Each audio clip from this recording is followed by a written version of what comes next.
के वीडियो में विश्लेषण करेंगे सरदार वल्लभ भाई पटेल का जीवन परिचय, जो स्वतंत्र भारत के पहले गृह मंत्री और भारत को एक साथ जोड़ने वाले लौह पुरुष थे। तो चलो जानते हैं ऐसे व्यक्तित्व का जीवन परिचय। सरदार वल्लभ भाई पटेल का जन्म 31 अक्टूबर 1876 को नडियाद गुजरात में एक लेवा पटेल पाटीदार परिवार में हुआ था। वे झवेरभाई पटेल एवं लाडबा देवी की चौथी संतान थे। सोमाभाई, नरसिंहभाई और विठल भाई, यह तीन उनके बड़े भाई थे। सरदार पटेल की शिक्षा मुख्यतः स्वाध्याय परिवार से ही हुई। आगे लंदन जाकर उन्होंने बैरिस्टर की पढ़ाई की और वापस आकर अहमदाबाद में वकालत का व्यवसाय शुरू किया। जानकारों के अनुसार सरदार वल्लभ भाई पटेल जवाहरलाल नेहरू से भी वकालत में माहिर थे, तो ऐसा हम मान सकते हैं सरदार वल्लभ भाई पटेल को वकालत का ज्यादा नॉलेज रहा होगा। महात्मा गांधी के विचारों से प्रेरित होकर सरदार वल्लभ भाई पटेल स्वतंत्रता आंदोलन से जुड़ गए। स्वतंत्रता आंदोलन में सरदार पटेल का सबसे पहला और बड़ा योगदान 1918 में खेड़ा संघर्ष से हुआ। गुजरात का खेड़ा खंड उन दिनों भयंकर सूखे की चपेट में था। किसानों ने अंग्रेज सरकार से भारी कर में छूट की मांग की। जब अंग्रेजों के द्वारा यह स्वीकार नहीं किया गया तो सरदार वल्लभ भाई पटेल, गांधी जी एवं अन्य लोगों ने किसानों का नेतृत्व किया और उन्हें कर न देने के लिए प्रेरित किया। अंत में सरकार झुकी और उस वर्ष के करों में राहत दी गई। यह सरदार पटेल की पहली सफलता थी। आगे सरदार पटेल बारडोली सत्याग्रह के साथ जुड़े। यह भारतीय स्वाधीनता संग्राम के दौरान वर्ष 1928 में गुजरात में हुआ एक प्रमुख किसान आंदोलन था, जिसका नेतृत्व सरदार पटेल ने किया। उस समय प्रांतीय सरकारों ने किसानों के लगान में 30% तक की वृद्धि कर दी थी। पटेल ने इस लगान वृद्धि का जमकर विरोध किया। सरकार ने इस सत्याग्रह आंदोलन को कुचलने के लिए कठोर कदम उठाए, पर अंत में विवश होकर उसे किसानों की मांग माननी पड़ी। एक न्यायिक अधिकारी ब्यूमफील्ड और एक राजस्व अधिकारी मैक्सवेल संपूर्ण मामलों की जांच कर 22% लगान वृद्धि को गलत ठहराते हुए इसे घटाकर 6.03% कर दिया। इस सत्याग्रह आंदोलन से सफल होने के बाद वहां की महिलाओं ने वल्लभ भाई पटेल को सरदार की उपाधि प्रदान की और वल्लभ भाई पटेल सरदार वल्लभ भाई पटेल कहलाने लगे। किसान संघर्ष एवं राष्ट्रीय स्वाधीनता संग्राम के संबंध और बारडोली किसान संघर्ष के संदर्भ में व्याख्या करते हुए गांधी जी ने कहा कि इस तरह का हर संघर्ष, हर कोशिश हमें स्वराज के करीब पहुंचा रही है और हम सबको स्वराज की मंजिल तक पहुंचाने में ये संघर्ष सीधे स्वराज के लिए संपूर्ण से कहीं ज्यादा सहायक सिद्ध हो सकते हैं। अब बात करते हैं सीधे स्वतंत्रता की, जिसमें सरदार वल्लभ भाई पटेल की बहुत अहम भूमिका थी। स्वतंत्रता के साथ भारत में 582 देशी रियासतें थी। इसका क्षेत्रफल भारत का 40% था। सरदार पटेल ने आजादी के ठीक पूर्व ही वीपी मेनन के साथ मिलकर कई देशी राज्यों को भारत में मिलाने के लिए कार्य आरंभ कर दिया।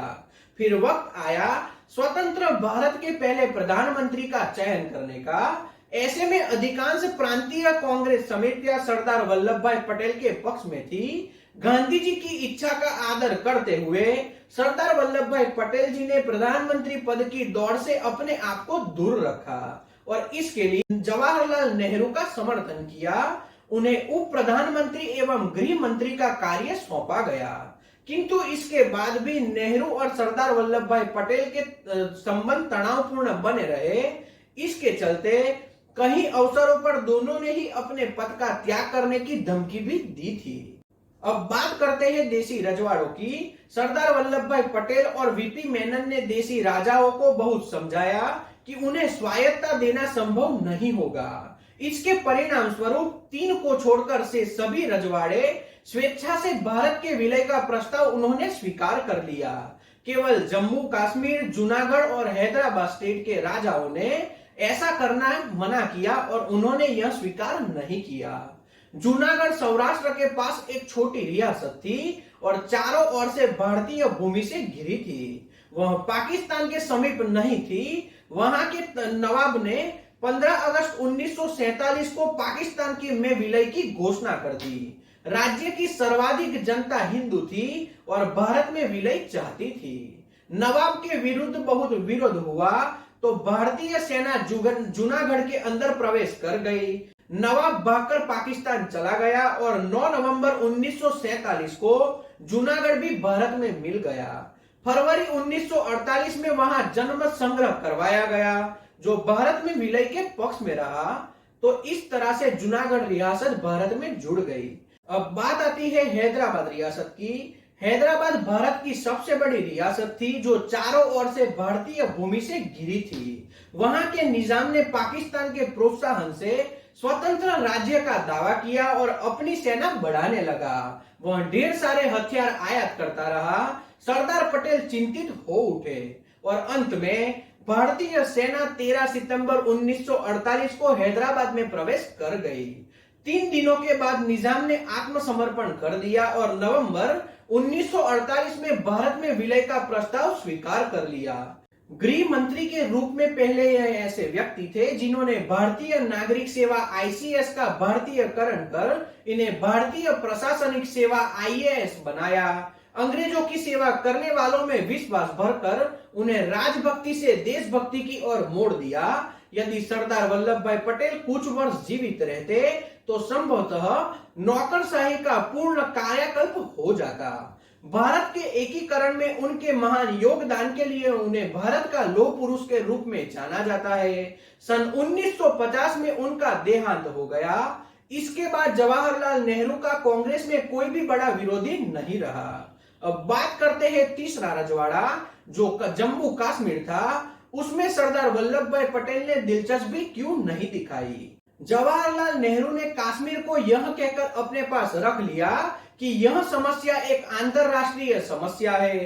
कश्मीर समस्या को संयुक्त राष्ट्र संघ में वे ले गए और अलगाववादी ताकतों के कारण कश्मीर की समस्या दिनों दिन बढ़ती गई और इसका रास्ता निकालते हुए 5 अगस्त 2019 को प्रधानमंत्री नरेंद्र मोदी और गृह मंत्री अमित शाह जी के प्रयास से कश्मीर को विशेष राज्य का दर्जा देने वाला आर्टिकल 370 और 35A समाप्त किया गया और कश्मीर भारत का अभिन्न अंग बन गया और लौह पुरुष सरदार वल्लभ भाई पटेल को भारत का अखंड बनाने का स्वप्न साकार हो गया। 31 अक्टूबर 2019 को जम्मू कश्मीर तथा लेह लद्दाख के रूप में 2 केंद्र शासित प्रदेश अस्तित्व में आए। अब जम्मू कश्मीर केंद्र सरकार के अधीन है और भारत के सभी कानून वहां पर लागू किए जाते हैं। यह सरदार वल्लभ भाई पटेल को कृतज्ञ राष्ट्र की सबसे बड़ी सच्ची श्रद्धांजलि है। तो यह है सरदार वल्लभ भाई पटेल का जीवन परिचय। तो आज के वीडियो में इतना ही। जय हिंद।